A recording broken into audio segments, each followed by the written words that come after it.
What's going on, people? Good afternoon. Hope you guys are doing well despite the L we had to take yesterday.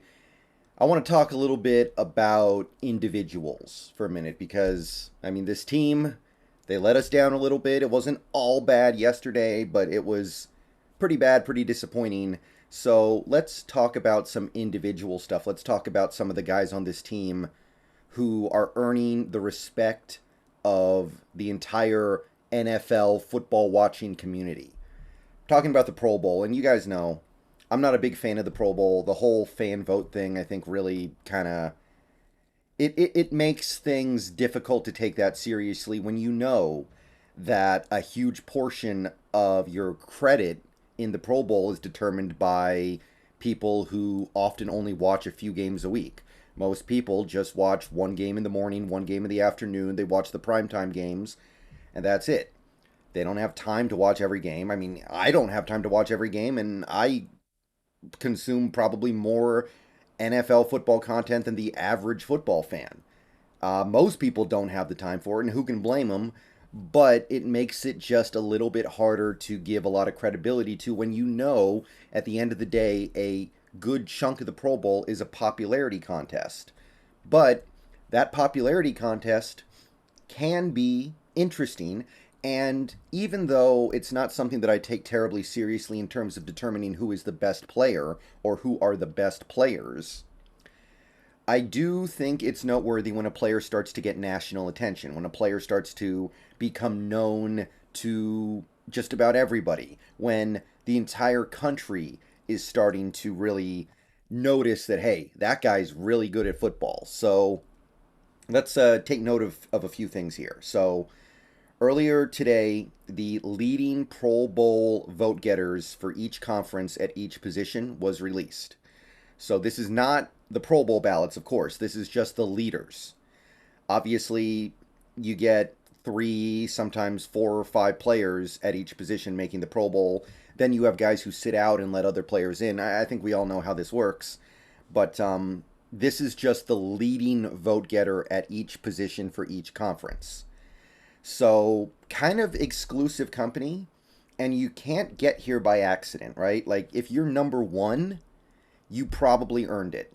Like, it's really hard to be the number one vote getter in the entire conference at a position and not have earned it in some way. Maybe you're not number one, but you're definitely in that top three, and you're definitely playing really well. It's really hard for a bad player to sneak past at the point where you're getting literally the most votes at your position. So, with that in mind, we have one player on offense in the NFC, and it's, of course, I think nobody's going to be surprised, Geno Smith.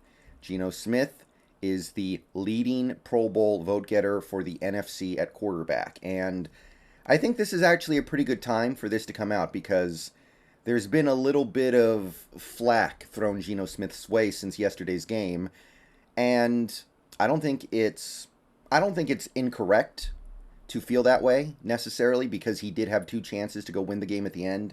We're talking 20, 30 yards and we're probably good, and he didn't do it either time. That's frustrating. Great quarterbacks usually come through in those situations. Geno wasn't able to do it. Geno's had good fourth quarters this season, but if you want to be technical, he doesn't have that big fourth quarter comeback yet or fourth quarter game winning drive yet.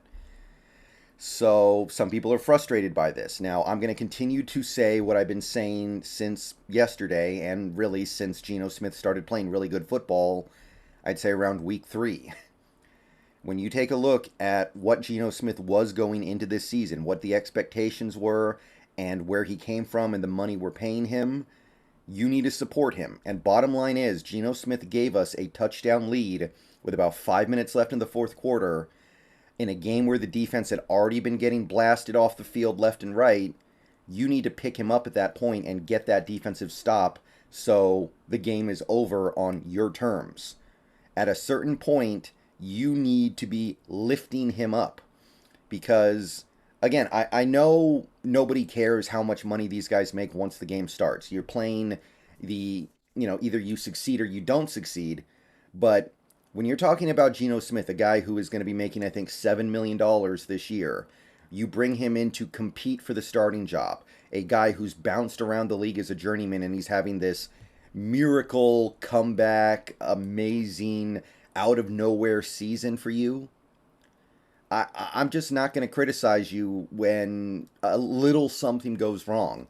And what went wrong didn't even go that wrong, okay? Like I said, he led you down the field with 5 minutes left, scored a touchdown, put you up by 7. That should have been enough. And this is also a good time to point out that the Seahawks offense is 4th in the league in scoring, 4th. The only team in the NFC that's higher are the Philadelphia Eagles. They're 1 point ahead. You can see that most of the teams at the top of this list, by the way, are in the AFC. So if you're just talking about the NFC, nobody's doing their job better than Geno Smith if you're evaluating a quarterback by how many points they score. And if you look at QB rating, you can see that the only NFC QB that's close is Jalen Hurts and to a certain extent Jimmy Garoppolo. So this is just a good opportunity for everybody to understand that, yeah, it was frustrating. Geno had 2 opportunities to go win it and didn't. I understand that. I don't think anybody's wrong for pointing that fact out. But what I would say is pump the brakes a little bit on this idea that yesterday was some sort of microcosm of the problem with Geno Smith, how he's not actually that good, and we need to get a better quarterback, and we can't build around him. He needs to go after this season because he exposed some big flaw in his game. I mean, look, even when he gets paid this offseason, assuming he does get paid, which I'm sure he will, he's still not going to be making the Aaron Rodgers, Russell Wilson, Kyler Murray, Deshaun Watson level of money, I don't think. He's going to be somewhere below those guys in all likelihood. You need to lift that guy up a little bit when the opportunity strikes. Yesterday was a great opportunity. Geno had settled down for some early struggles and had led us on multiple scoring drives. He'd been playing really good. He gave us that touchdown lead with 5 minutes to go. That's the time when the defense needs to go, okay, we've been terrible for most of this game. Time to step up. No. They marched right down the field. So don't forget what we have here. We have probably, at least possibly, I'd say, the best quarterback in the conference. And no, don't give me nothing about Tom Brady. I know his numbers in some ways look more appealing, but yeah, go look at the Bucs offense. Go look at where they're ranked. Yeah, right near the bottom. So no, don't give me nothing about that. You got Jalen Hurts, and that's about it. I don't see any other quarterback in the NFC that's coming even particularly close to the level of play that Geno is giving you for, again, $7 million. Defense needs to be better. You've got Pete Carroll as your coach. You've got Sean Desai, one of the up-and-coming young studs on coaching staffs across the league on defense, supposedly. You've got Clint Hurt, a guy that you apparently think is meant for big and great things in this league. Figure something out. All right, so that's the offense. Let's jump over to the defense here because we've got some representation as well. The leading Pro Bowl vote getters for the NFC at the position of inside linebacker is Jordyn Brooks. Cornerback is Tariq Woolen. So, top vote getters in the conference at their position, we have 2 guys. And first thing to say is it's kind of amusing, right? We've got 2 guys on defense, even though our defense is terrible, and we've got 1 guy on offense, even though our offense is elite. So, figure that one out. I don't know if it's necessarily fair, but that is the results that we have right now. And this is actually a good example of what I'm talking about because Jordyn Brooks is a great example of why the Pro Bowl needs to be taken very, very cautiously, right? Because Jordyn Brooks, in my mind, is playing maybe average football overall this year. The only thing I can really give him credit for is volume because he's always out there pretty much. He's maybe missed like 10 snaps the whole year, I would guess. And he's out there grinding. I know he's trying. I know he's giving effort. He does add value in some areas. But this is a great example of the Pro Bowl being a popularity contest because Jordyn Brooks leads the league in tackles. The entire league. He's got 3 tackles on the next closest guy. There are only 8 players in the entire league with 100-plus tackles, and he's one of them, and he's the only player with over 120 tackles. People look at that and they go, oh, He must be worthy of being voted to the Pro Bowl, so they vote him to the Pro Bowl. You got to dig a little bit deeper than that, and you see the problem. Even though he leads the league in tackles, he's got one tackle for loss on the season. He's got one tackle for loss. Like, look at how many tackles for loss the other guys on this list have. You get down to Jordan Hicks, I don't know what the heck's going on there. He's got 0, but most of these guys have several tackles for loss. A few of them are going to be in the same vein as Brooks, but that gives you an idea of how impactful their tackles are. 0 sacks for Jordyn Brooks. He's made a few plays in coverage, but we all know how bad he is in coverage. We all know how much he gives up in coverage. He was playing a little bit better lately. We were doing a pretty good job of keeping him out of those situations, but against the Raiders, I saw it again. So I would be interested to see what is Jordyn Brooks' average depth of tackle this year. In fact, one of these days, I might actually just go back and comb through all of our play-by-plays this year and see what Brooks' average depth of tackle is to see how impactful his tackles actually are. I've done that with Wagner before, and I have a feeling if we did it with Brooks, it would be not good. So I don't hate Brooks. He's not a terrible player. He's not even really bad. He's just... I mean, we're in year 3 now. He's played a lot. He might be capable of being above average. I don't think he's good. I think there are too many holes in his game to say he's good. So that's a good example of a guy, I'm happy for him, I guess I should say. He seems like a good guy. He's trying out there. Credit to him for getting this accolade. But by that same token, all it's probably going to do is make him feel like he can ask for more money in the offseason or in a future offseason. And the bottom line is, overall, he is a fairly, maybe slightly above average player overall at middle linebacker, I would say. Woolen, on the other hand, I mean, this has been one of the bright, shining lights from this season. So, Woolen, I don't need to sell you guys on Tariq Woolen. You guys all know how good he is. You guys know the 5 interceptions. You guys know the strong coverage metrics. He's given up a few touchdowns lately, but they've all been relatively short touchdowns where he didn't really do anything wrong.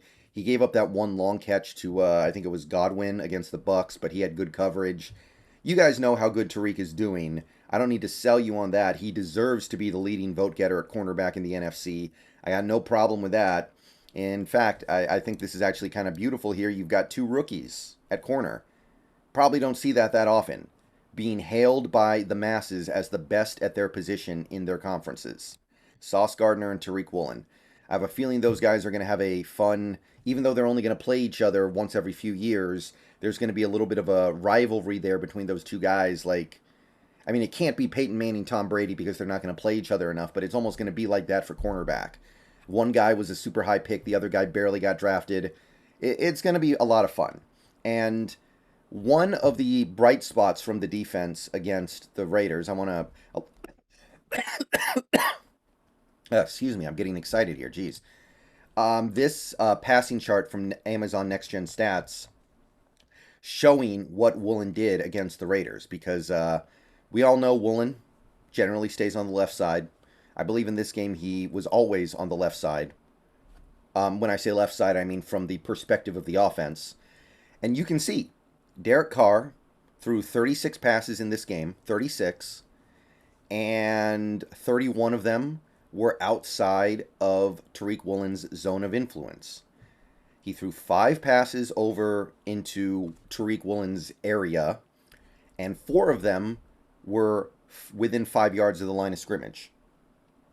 So he had that one big play to the left side over here, about 17, 18 yards down the field. Other than that, he was just kind of checking it down over here. Who knows if Woolen was even in the area. He might have been backing up. So you're talking about a cornerback that opposing offenses know we need to stay away from that guy. You can see how often he's throwing it to the right side or over the middle, but he's staying away from Tariq Woolen's zone for the most part. And when he does go over there, he's mostly throwing short little passes for possibly a 5-yard completion would be pretty good. And by the way, while we're here, Davante Adams, the best receiver in the league, ran one route this whole game that actually went over to the left side of the field. He was always over here. always trying to stay away from Woolen, and that's the best receiver in the league. So credit to him.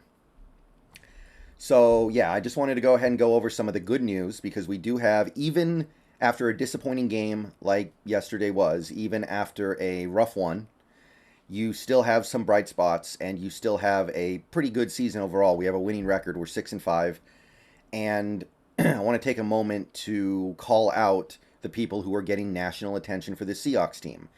And I'll say it again, Jordyn Brooks, I don't really buy it. I don't think he's that good of a player. I don't think he's playing that well this year. At the very least, I feel like there's got to be at least one inside linebacker in the NFC who is probably playing better than Brooks. I mean, our defense being this bad alone is kind of a knock on Brooks. I know our defensive line is bad too, but I think that only makes up part of it. Like, you look at a guy like a Fred Warner, who is playing on that incredibly elite San Fran defense.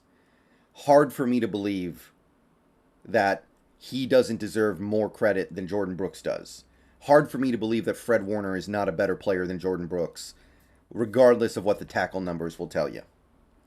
So, that one, I don't know. But Woolen and Geno, we are getting special production out of players we have not invested that much into. We are talking about, like I said, in a world where quarterbacks are making 50 mil plus a year, he's making like 7, and Tariq Woolen is making a 5th round rookie's first year salary. Peanuts. Very, very little investment. We are getting insane return. Wish I could say the same about some of the guys on the defensive line, sure. But I want to give these guys a shout out, Geno and Woolen in particular, because everyone in the world is starting to take note now. They know how good these guys are playing, and they deserve that credit. So good for both of them. All right. I will see you guys later. Going to do Snap Count Monday, probably in the evening. See you guys later. Go Hawks.